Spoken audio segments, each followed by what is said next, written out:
Fluid food and cultural festival. তাত মানে মই আহিব লাগিব, অজয় আহিব আৰু আজি আহিব লাগে, যে মই তেনেকৈ আহিলোঁ। খুব ভাল পৰিৱেশ। আৰু মই অসমবাসী বা আমাৰ গুৱাহাটীবাসীক মই এটাই অনুৰোধ জনাইছোঁ, ইয়ালৈ আহিব লাগে। কাৰণ কি মই অলপ ফ'ক মানে খাদ্যবিলাক ফ'ক খাওঁ। ইয়াত গাহৰি পূৰা পায় বা যিকোনো আৰু মানে ধুনীয়া এটা পৰিৱেশ হয়। ইয়ালৈ মই এটা অসমবাসীক বা গুৱাহাটীবাসীক মই অনুৰোধ জনাইছোঁ, ইয়ালৈ আহক, অলপ এনজয় কৰি যাওক আৰু খাদ্যবিলাক মানে উপভোগ কৰি যাওক। সঁচাকৈ ভাল লাগিছে আহি। আৰু আমি অজয় আৰু মই আজি এই অনুষ্ঠানটি মানে উন্মোচন কৰি সঁচাকৈ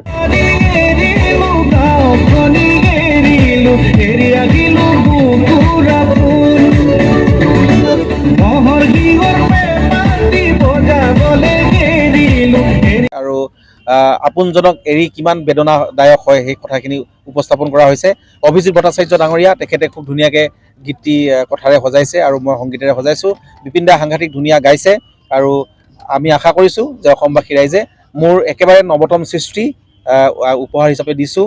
নতুন বৰ্ষৰ গীত হিচাপে ৰাইজে আঁকোৱালি ল'ব আৰু 31st নতুন বৰ্ষত পিকনিকত গানটো বাজিব বুলি আশা কৰিছোঁ।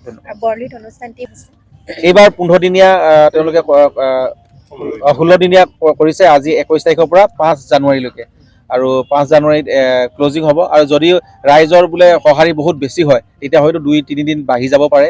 আৰু যোৱাবাৰ তেনেকুৱাই হৈছিলে, বহুত ৰাইজৰ সঁহাৰি পাইছিলোঁ।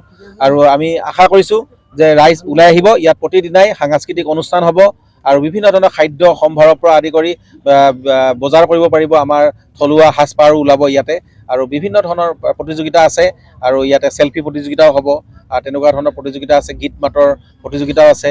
আৰু মই আশা কৰিছোঁ যে সকলোখিনি আহিব, যিসকলে গুৱাহাটী ফুৰিবলৈ আহিব নৱবৰ্ষত। আৰু আমাৰ এই গুৱাহাটী লাচিত ঘাটত ব্ৰহ্মপুত্ৰ কাষত তেখেতসকলে খুব ধুনীয়াকৈ সেই দিনকেইটা বিনোদন হিচাপে লৈ বা দিনকেইটা উদযাপন কৰিব পাৰিব বুলি আশা কৰিছোঁ।